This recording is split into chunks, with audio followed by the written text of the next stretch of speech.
안녕하세요. 릴링입니다. 10월 19일 영목항에서 청나무 타고 출항합니다.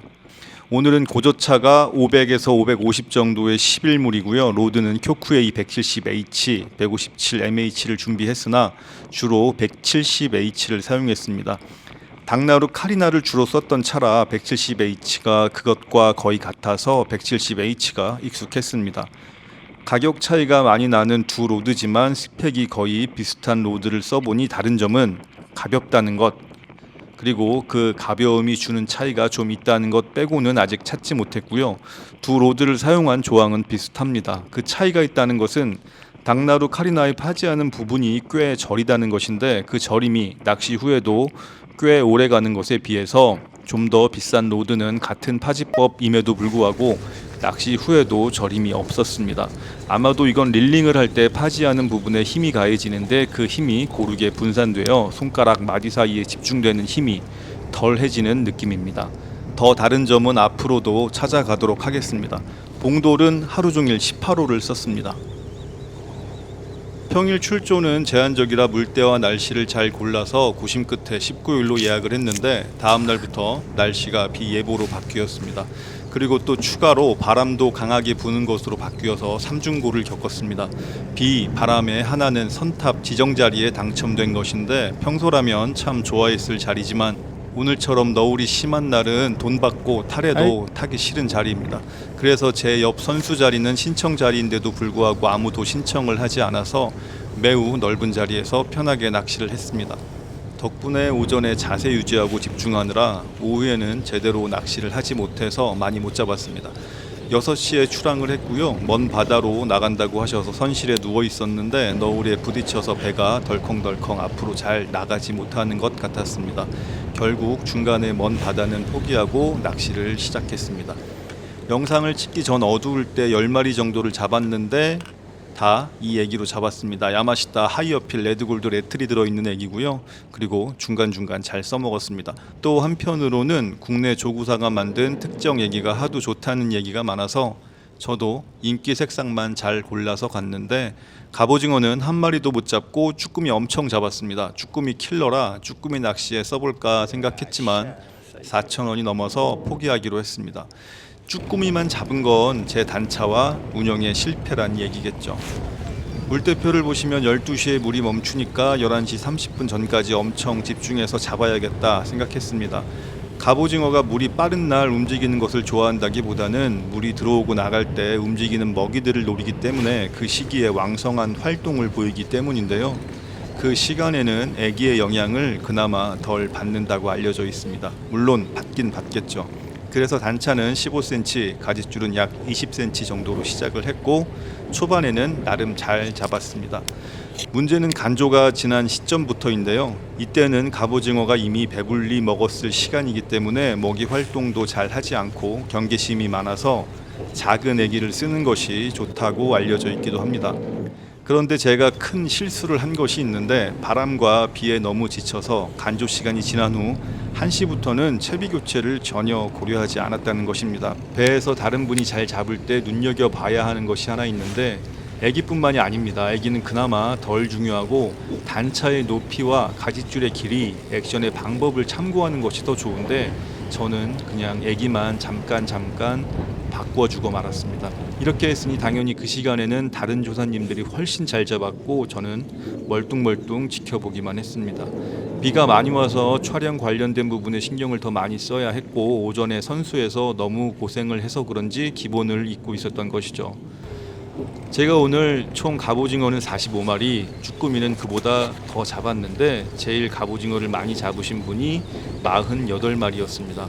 오전에는 저도 잘 잡았지만 오후부터 못 잡은 것에 대한 핑계를 댈 수도 없는 것이, 잘 잡으신 분은 제 왼쪽 두 번째 자리셨고 저는 선수였으니 저에게 기회가 훨씬 먼저 많이 왔을 것이고, 뒤로만 밀어주는 배도 아니고 선수에 있던 제가 봐도 앞뒤로 골고루 공평하게 잘 밀어주는 것 같았습니다. 그러니 제 실력이 여기까지다 라고 말해주는 것과 같은 것이죠. 앞으로 말할 3가지만 지켰어도 아마 제가 잡은 것보다는 훨씬 많이 잡았을 것으로 생각합니다. 그러니 여러분들도 제가 한 실수 3가지를 꼭 명심하시고 갑오징어 낚시를 하시면 좋겠습니다. 첫 번째, 단차와 애기 가짓줄의 길이입니다. 앞서도 말씀드렸듯이 시간에 따라 상황에 따라 바꿔주는 것이 좋은 게 가짓줄의 길이인데도 불구하고 저는 하나의 길이로 계속했습니다. 오후 후반부에 잘 잡으시는 분들의 가짓줄의 길이가 제 가짓줄의 배는 길어 보임에도 불구하고 저는 그대로 계속 잡히겠지 하는 마음으로 했던 것이 큰 실수죠. 쭈꾸미 잔치는 했습니다. 그렇지만 대상어가 아니니 잡힌 것이 좋을 리는 없죠. 두 번째, 이렇다 할 액션을 주지 않았습니다. 사실 이렇게 너울이 심하고 비가 많이 오는 날에는 큰 액션은 줄 필요가 없습니다. 그냥 위아래로 살짝 들어주고 내려주는 액션만 꾸준히 해줘도 충분하다고 봅니다. 문제는 제가 그런 액션도 제대로 하지 않았다는 것에 있습니다. 후킹만 많이 했어도 자연스럽게 액션으로 연결되는 것인데 후킹도 제대로 하지 않았던 것이죠. 그러니 여러분들도 기본 액션은 꼭 하시면 좋겠습니다. 세 번째, 마지막 실수는 이건 제 실력과도 연관이 있는 것인데 제가 오래 사용하고 있던 로드를 처분하고 새 로드를 하나 가져갔는데 가져간 2개의 로드가 스펙이 전혀 다릅니다. 그래서 새 로드를 사용할 때 손이 멍텅구리가 된 것 같은 느낌이었고 적응이 되지 않았습니다. 물론 새 로드는 언젠가는 써야 하는 건 맞지만 이런 날 새 로드에 적응하기가 조금 힘들었습니다. 그래서 스펙이 전혀 다른 2 로드를 번갈아 쓰면서 그마저 없던 감이 싹 사라져서 제가 갑오징어를 잡을 줄은 아는가라는 의구심이 들 정도였고 갑오징어 어떻게 잡는 거지?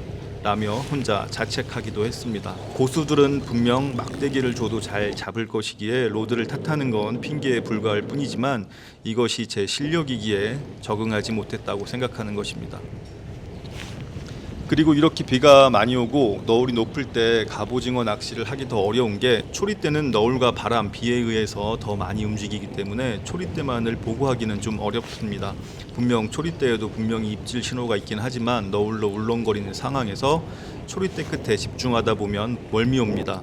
그래서 무게감에도 특히 신경을 써주셔야 하는데 무게감은 로드를 쥔 손에 느낌이 오기도 하니까 손 감각에는 꼭 집중해 주시는 것이 좋습니다.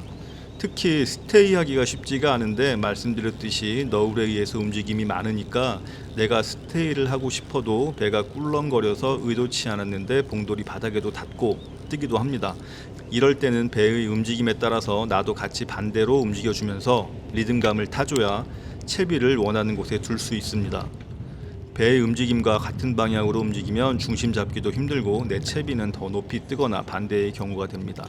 많이 움직이는 애기보다는 스테이를 하고 있을 때 갑오징어가 애기를 공격하는 상황이 많으니까 꼭 스테이에도 많은 신경을 쓰시기 바랍니다. 영상을 쭉 보시거나 다시 돌려보시면 갑오징어가 잡히는 순간 직전이 대부분 바닥을 확인하는 과정이라는 것을 확인하실 수 있을 겁니다. 바닥을 확인하려고 내리거나 확인하고 올리는 순간, 특히 올리는 순간에 오는 입질이 많은데 이것이 이런 기본 동작을 꼭 해야 하는 이유를 보여주는 것이겠죠. 주로 사용했던 애기는 처음에 말씀드렸던 것처럼 초반에는 야마시타 하이어필 레드골드 레틀이 들어있는 애기를 주로 사용해서 많이 잡았고 그 다음으로 많이 사용해서 잡은 것이 요지리 틴셀 고추장입니다.